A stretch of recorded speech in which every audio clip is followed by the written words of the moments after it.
cuando en los años 50 se comienza, primero tímidamente, a hablar de la necesidad de cambiar la realidad del campo chileno. No hubo muchas iniciativas específicas, salvo la primera huelga campesina que se realiza en Contué por 9 o 10 sindicatos que trabajaban en las viñas, y apoyados por el obispo de Talca, Manuel Larraín, y con la activa participación de don Emilio Lorenzi. Cuando yo regreso a mediados del año 60 en Chile y me incorporo activamente a la vida de mi país nuevamente, me llaman por teléfono el obispo de Talca y me pide prestada la tesis, a la cual yo con cierto grado de arrogancia inmadura le digo, está en inglés. Entonces me dijo, no te preocupes, yo me ocupo. Les pasé la tesis, la cual entre paréntesis nunca me la devolvieron, por lo tanto yo no tengo la tesis. Está en Chicago, en Illinois, perdón. Y a la semana me llaman. Don Manuel Larraín era muy amigo de Eduardo Frei. Era probablemente el sacerdote más amigo que tuviera. Don Manuel había sido contemporáneo del padre Hurtado. Habían estudiado juntos Derecho en la Universidad Católica. El padre Hurtado junto con don Manuel Larraín. Pues bien, voy a la reunión y en esa reunión estaba él acompañado del arzobispo de Santiago, don Raúl Simpernique. Y me dicen, hemos leído tu tesis, queremos que la aplique. Entonces le dije, pero perdónenme, yo no tengo un pedazo de tierra, no tengo dinero, ¿qué voy a hacer? ¿Cómo la aplico? No, nosotros te vamos a entregar 4 haciendas, organiza un equipo, prepara el proyecto y entregaremos las tierras en los hilos de Pirqui, en Pichidegua y en Talca. Así lo hicimos y constituimos una entidad que se llamaba el Instituto de Promoción Agraria, el INPROA, el cual estaba destinado a darle la asistencia técnica a los campesinos que recibieron en el año 1962. El proyecto se hizo el año 61. Don Eduardo estaba al tanto de lo que estaba haciendo el momento y más de alguna vez lo mencionó. Y por lo tanto, cuando se produce por parte de la Iglesia Católica la entrega de las tierras, ocurre otro fenómeno. Y es que había ganado la presidencia de la República en Estados Unidos John Kennedy. Y él estableció que la Alianza para el Progreso, que era el instrumento con el cual ellos iban a ayudar a los países de la región de América Latina, contemplaba 20.000 millones de dólares de la época, con una condición: los países que accedieran a pedir los créditos del Banco Interamericano, del Banco Mundial, tenían que realizar un proceso de reforma agraria y un proceso de reforma tributaria y educacional. Pues bien, en Chile había habido un terremoto terrible en el año 60 que destruyó la Concepción, al sur del parque. Y el presidente de la época, don Jorge Alessandri Rodríguez,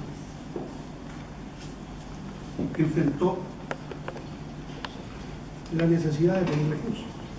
Y por lo tanto le dijeron, sin hacer estos cambios estructurales, recursos. En ese momento hubo elecciones parlamentarias y el gobierno de la época, liderado por liberales conservadores, perdió el tercio del parlamento. Para quienes no conocen el mecanismo, han de saber que un presidente de la República que no cuenta con un tercio de una de las ramas importantes de la Cámara o Senado no puede impedir que le aprueben leyes que él no ha presentado o no le gusta. Es lo que se llama el veto presidencial. Por lo tanto, él quedó de manos atadas e invitó al Partido Radical a presentarse al gabinete, y los radicales le pusieron como condición que se dictase una ley de reforma agraria. Y así se hizo. Y el presidente Alessandri promulgó, para sorpresa de todos nosotros, una reforma constitucional para expropiar tierras agrícolas y pagarlas en bono a plazo. En un plazo breve, pero a plazo. Con lo cual rompía el mito de la sociedad chilena de que la propiedad era un bien intocable y que por lo tanto el derecho de propiedad no estaba sujeto a ningún tipo de expropiación, sino era con un pago al contado, el valor comercial y con el acuerdo del propietario. Por lo tanto, esa reforma constitucional rompió un bloque que había en Chile desde la época en que se había constituido con los parlamentarios de oposición. La reforma constitucional se aprobó por unanimidad. Votaron los senadores de la democracia cristiana, Gonzalo Freire, Ramiro Pons, Chavarri y Pablo, y los senadores de la izquierda igualmente. Por lo tanto, al aprobarse ambas leyes, se generó la imagen de un cambio de tenía que ocurrir. Y ahí surge nuevamente la Iglesia Católica, que es un acelerador del proceso. Y todo esto estalla a raíz de que 9 párrocos de la provincia de Aconcagua, saltándose al obispo, le escriben una carta directamente al presidente de la República, denunciando la situación de injusticia que hay en el campo y pidiendo la reforma.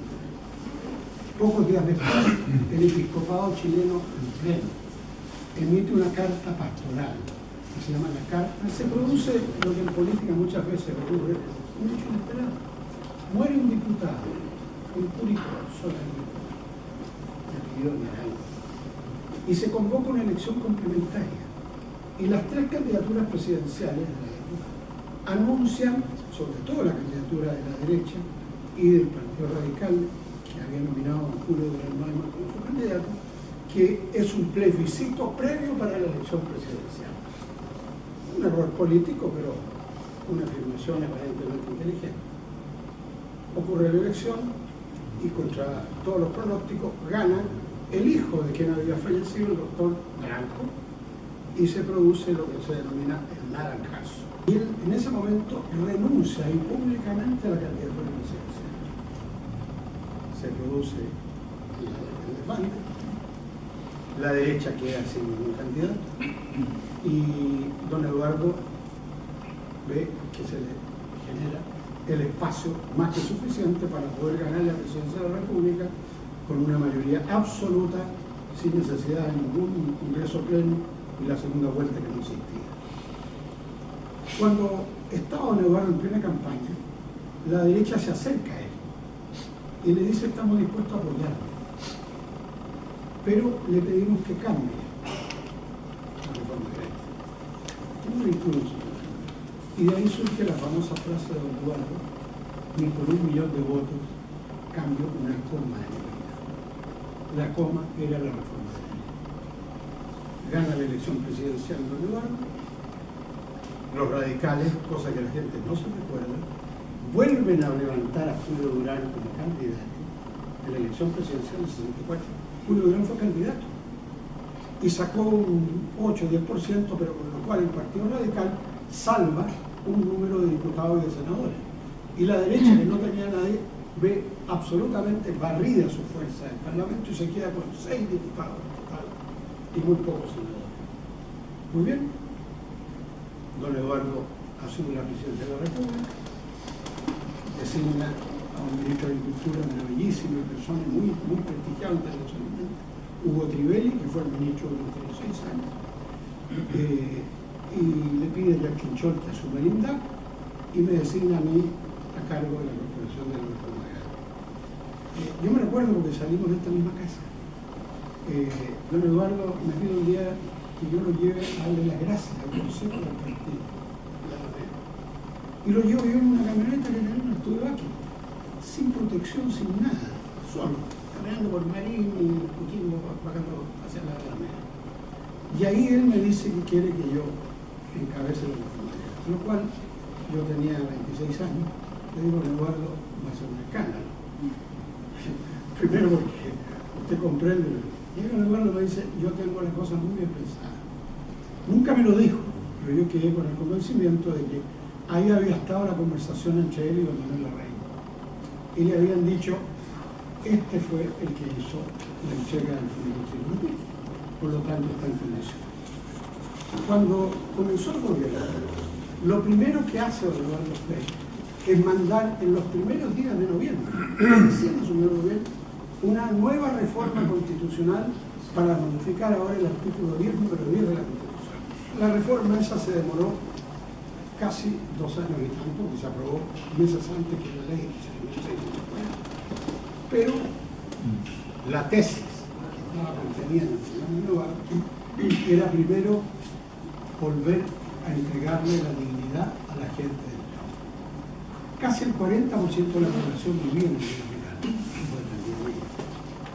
Y por lo tanto, cuando se lanza la reforma agraria, el conjunto no es, como la gente cree, la ley que vamos a enumerar ahora. Don Eduardo dictó 10 leyes, 10, y dictó 14 decretos con fuerza de ley, que eran tantas leyes, y una cantidad enorme de decretos reglamentarios. ¿Por qué? Porque el proceso de reforma agraria, a diferencia de lo que algunos perciben, no era solo el tema la tierra para el que la trabaja, porque la tierra no alcanzaba para todo, sino que era cambiar las condiciones de vida de todo el medio rural. ¿Y qué es lo que hubo ahí?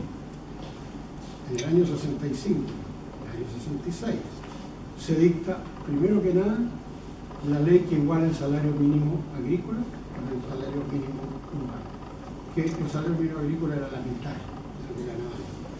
Segundo, se promulga otra ley que establece la jornada de 8 horas de trabajo y el pago de las horas extraordinarias. El campesino trabajaba de sol a sol y sin ninguna remuneración adicional, y además con una condición tremendamente injusta, era que en las épocas de cosecha o de siembra, el inquilino tenía que aportar una persona más, que era el obligado, para ayudar a la faena. Y ese obligado no tenía remuneración. Normalmente era un hijo que se sacaba de la escuelita cuando había, o se buscaba a alguien familiar que pudiera trabajar con él. ¿Qué otras leyes estaban ahí? La ley del pago de los días de lluvia. Cuando llovía en el campo chileno, la gente no tenía salario ni tenía ración de alimentos. Porque el salario en el campo, en esa época, se pagaba el 75% en especies, en donde se reputaba el valor de la vivienda, que fue insalubre o una choza, era una galleta al día, cuando iba a la faena, el derecho a tener un pedacito de terreno para sembrar algunas hortalizas y a veces la posibilidad de tener un animal que fuera humano. Y el 25% restante se pagaba en dinero. Y en las grandes haciendas no se pagaba en efectivo, se le entregaba una ficha. Y esa ficha tenía que ser cambiada en la pulpería de la gran hacienda.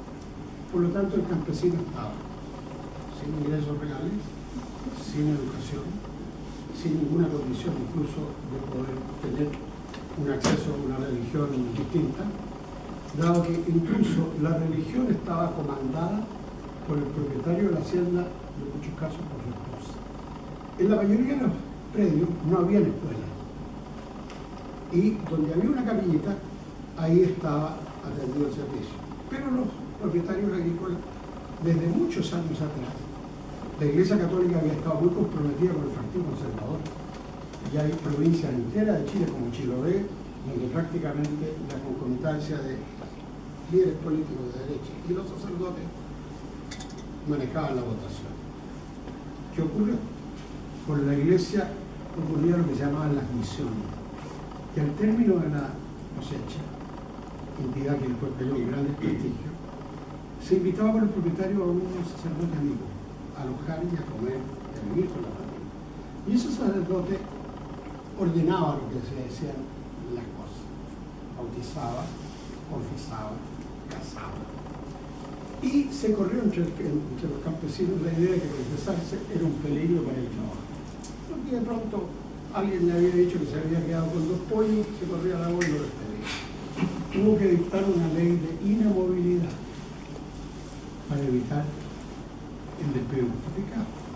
Y otra ley establecía la semana corrida y el pago del 75% del salario en dinero. Y el dinero efectivo no empresa. Por lo tanto, si ustedes se dan cuenta, esas medidas no estaban directamente ligadas al proyecto de reforma agraria.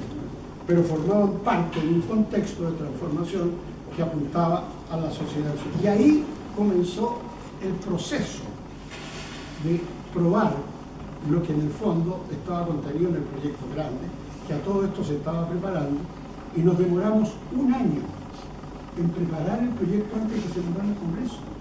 El proyecto de reforma agraria y de sindicalización campesina fueron al Parlamento en diciembre del año 65, un año y un mes después que don Eduardo había asumido la presidencia, y se debatieron al medio de una de las leyes más discutidas durante un año y medio, y se promulgaron el 28 de julio de 1967. Se promulgó la reforma constitucional, se promulgó la reforma de sindicalización campesina, se promulgó la ley de reforma agraria. Pero, ¿cómo comenzó el proceso? El proceso comenzó a raíz de que el presidente de la República, en noviembre del 64, dio la orden de traspasarle a la CORA, a la Corporación de Reforma Agraria, todas las tierras fiscales que estaban en manos de entidades. El paquete más grande era el Valle del Choapa, 9 haciendas enormes, donde existían los únicos sindicatos agrícolas del país. Y ahí empezamos a probar el sistema de los asentamientos. El primer escollo que nos topamos fue la desconfianza primero de los dirigentes sindicales. Estaban habituados a tratar con los administradores del Servicio Nacional de Salud y ambos se sentían cómodos en la relación. Pero otra vez el terremoto ayudó. El año 65 hubo otro terremoto que se llama el del cobre, porque vino una avalancha que sepultó en el camino que va hacia Calera un pueblo entero, pero derrumbó las casas del Valle del Choapa y muchas viviendas campesinas, tanto en Aconcagua como en otros países. A raíz de eso nos instalamos en el Valle del Choapa y le dijimos a los campesinos que estamos en condiciones de construir las nuevas casas y comenzar todo, pero asentamiento. Entonces ahí entró a ayudarnos un eminente brasilero, el cual Paulo Freire, que posteriormente fue premio en la UNESCO, el cual diseñó un sistema para crear lo que se llamaba la concientización y la seguridad del campesino. Simultáneamente se lanzó un proyecto por el gobierno para crear 1000 escuelas. Se instalaron 1000 escuelas en pocos meses para crear el mecanismo de la educación. Y se dictaron 2 leyes de las cuales muy poca gente habla: la promoción popular y los censos de madera, los cuales en el campo tuvieron un impacto enorme, porque la promoción popular le hablaba a todos que debían organizarse, con sindicatos, con cooperativas, con asociaciones. Y el centro de Madrid era el núcleo con el cual la cosa comenzaba. Esa reforma agraria, al final, ¿qué ocurrió? Que sabiendo los propietarios que se iban a expropiar las tierras con la nueva ley, se apresuraron muchos de ellos a entregar la ley. Y el proceso. Hago un resumen y después podemos dar otros detalles, pero ¿qué es lo que ocurre? La reforma agraria, para mirar en su contexto, hay que pensar que tuvo 4 etapas del cambio. Lo de Alessandri, que ya he señalado, que preparó el quirófano, puso los instrumentos para el enfermo, pero no metió a nadie dentro de la sala. La reforma agraria de Eduardo Frei del 64 al 70, la reforma agraria del 70 al 73, el presidente Salvador Allende, que tiene rasgos distintos de lo que ocurrió entre el 64 y el 70, que se podrán conversar, y posteriormente la contrarreforma de la dictadura militar, la cual se ve forzada por la ley 16.640 de entregar 40.000 parcelas a los campesinos. Cuando termina la reforma agraria y viene el golpe militar, habían 10 millones de hectáreas expropiadas, con 100.000 campesinos adentro. 100.000. ¿Y qué es lo que ocurre? El gobierno militar toma 1/3 de la tierra, que estaba expropiada por la ley de reforma agraria del presidente Frei, y se da cuenta que legalmente no puede desarmar porque estaban inscritos en los registros de propiedades, transferían la propiedad de las tierras y de las aguas. Por lo tanto, la ley obligaba a entregar esas tierras. Y la entregaron 65, 66, 67. 75, 76, 77. El otro tercio lo devuelven a los propietarios porque en el apuro de tomar tierra o invadir tierra en la época del presidente Allende, no inscribieron las tierras en los conservadores de bienes. Y por lo tanto, el acto estaba limpio y devolvieron un tercio. Y el otro tercio se lo guarda el gobierno y se lo reparte. Las haciendas más ricas se las quedan, se las pasan algunas de ellos a la Corfo y la Corfo las saca a remate. El ejemplo más violento de todo es la hacienda Ñuble Rupán, Osorno, 42.000 hectáreas, las cuales se la pasan en la Corfo a don Julio Ponce Lerú, que había sido el director, un funcionario de la CONAF, se hace cargo de ello, yerno de Pinochet, el cual se apodera de las tierras y se las vende posteriormente en una fortuna a los neozelandeses, que son los que están hasta el día de hoy en la tierra. La hacienda Cameron, propiedad de Magallanes, cuyo propietario hoy es don Carlos Larraín, presidente del Partido Nacional, fue igualmente reservada y rematada. ¿Qué queda de todo esto? Queda, con esto voy a concluir esta primera parte, el campesino chileno nunca más volvió a ser inquilino. Nunca más volvió a ser pagado con cargo de esposa o una vivienda que no podía ni siquiera mantener.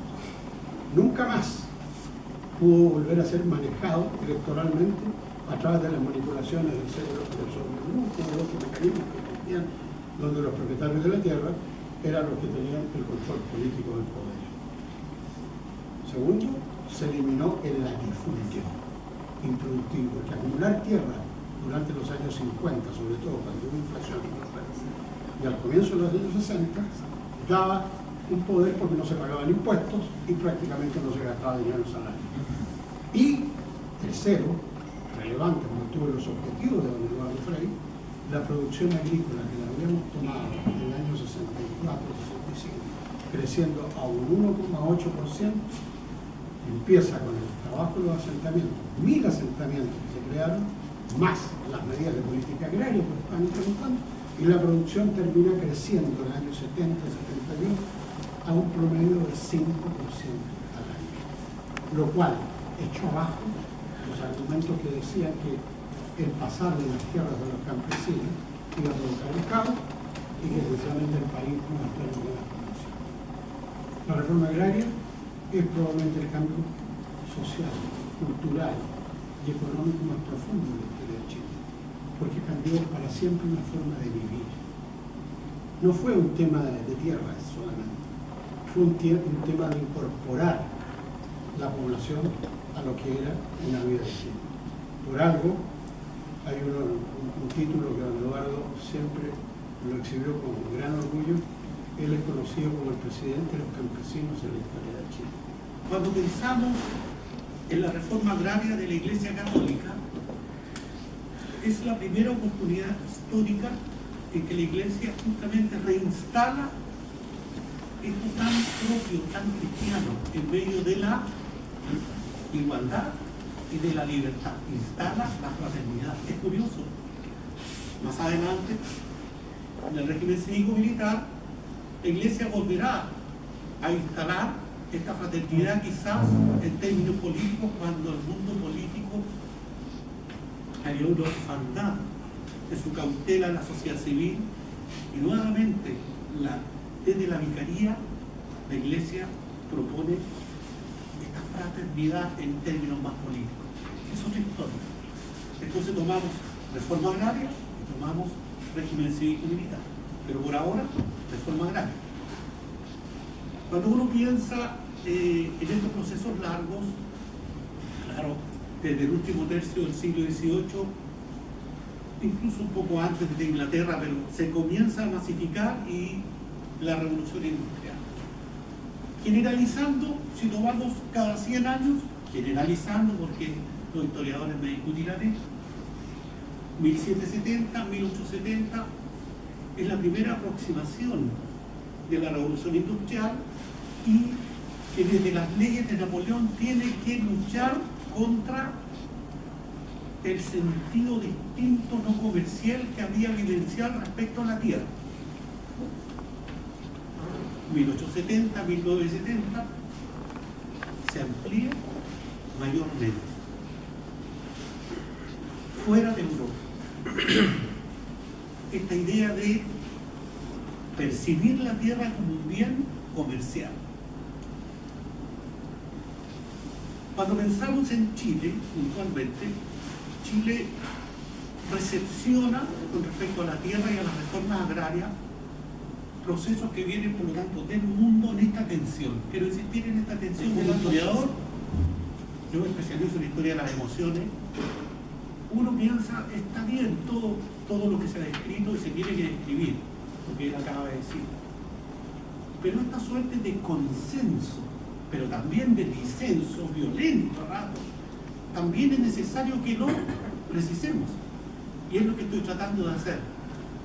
Entonces la Iglesia no llega de repente al tema de la reforma agraria. El mismo año 62, en una carta pastoral, Juan XXIII acentúa el tema campesino. Y Amleto Cicognani, cardenal, hace un comentario de la carta y dice: los medios y los fines de la Iglesia para estos temas son sobrenaturales. Y agrega: la Iglesia no es segunda de nadie en la preocupación por los temas sociales. ¿Qué estaba advirtiendo a los católicos? ¿Y qué estaba advirtiendo también la Conferencia Episcopal? El tema que no se politizara, porque era un momento en que el tema se iba a politizar. Y de alguna forma, ¿por qué no decirlo? El presidente Frei tenía particular también amistad con el cardenal Silva Enríquez. Y el cardenal Silva Enríquez tenía, por lo menos en la década del 60, particular predilección por la democracia cristiana. ¿Podría uno decir la democracia cristiana reemplaza al Partido Conservador? En cierta perspectiva sí, pero en la perspectiva nueva que estamos hablando, en esta perspectiva de fraternidad. Entonces tenemos un presidente de la República Católica, tenemos medios de prensa católicos,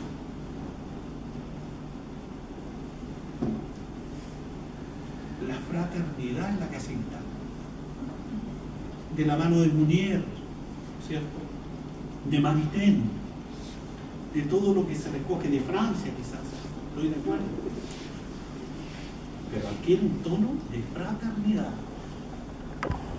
Y Cicognani advierte: los medios de la Iglesia y los fines son sobrenaturales.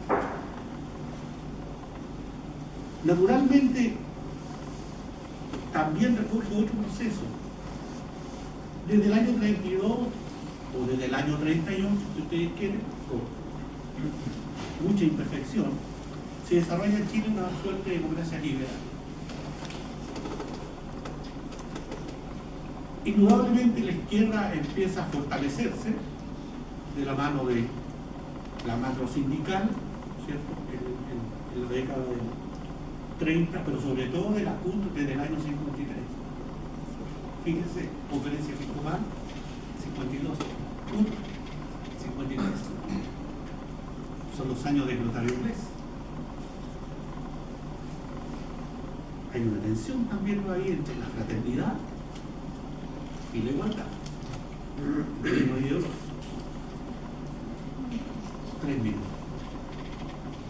La izquierda estaba proscrita, por decirlo de alguna manera, y el 58 la izquierda sale a la arena política. Inspirada ¿por qué? Por el guevarismo, no por la medida, y por la revolución de Fidel. O sea, otro foco de tensión. Otro foco de tensión. Y finalmente se nos olvida Estados Unidos, Eisenhower, que hablamos después de Kennedy, Partido Demócrata, Alianza para el Progreso, sí. Pero por el otro lado también está la teoría de la guerra contrasubversiva que empieza a desarrollar en academias militares y también las operaciones negras de la CIA. Pero ¿qué época? ¿Cómo se le ocurre al cardenal hacer una reforma agraria en ese polvorín? ¿Qué lo inspira? Don Bosco, por supuesto.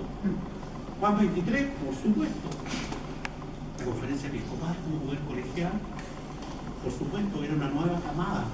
La mayoría venía de Acción Católica, los nuevos obispos. Entonces, no es un efecto casual, es un efecto de dirigentes campesinos de base, jóvenes profesionales, con una sensibilidad por el dolor humano distinta. La Iglesia percibiendo, y los católicos también, de que en el pobre se percibe el cuerpo místico de Cristo y ahí está el espacio de misión. No sé si estoy siendo claro en esto, estoy tratando de dar otra percepción de por qué la época fue tan complicada, tan tensionante, y entre el año 50 que comienza esto y el 80, que sabemos, la Constitución del 80, la reforma agraria parece ser el motor o el hecho que para algunos marca una bisagra. Antes de eso una cosa, antes de eso otra cosa. Es importante percibir la reforma agraria también desde el punto de vista de los procesos de largo aliento, de corto aliento, pero también de las emociones negativas que despertó. Para muchos, mucha gente de derecha, lesionada de sus miedos derivativos hacia el año 73, van a legitimar la barbarie que se comete con el dolor que le significó la reforma agraria, permeada sin embargo después por la izquierda y por los abusos de la ocupación de tierras del MIR y las argucias legales. Así que la reforma agraria es un tema tremendo en que la Iglesia tiene una participación muy importante, porque más allá de lo que hace el Sandri, pone el tema en la orden del día, lo trabaja desde el punto de vista de la religión, y hay que leer a Jürgen Habermas para entender cómo en la cosa pública la religión cumple un papel fundamental. Entonces, en ese sentido, la reforma agraria no habría tenido el consenso y el disenso sin el papel de la Iglesia Católica. Muchas gracias.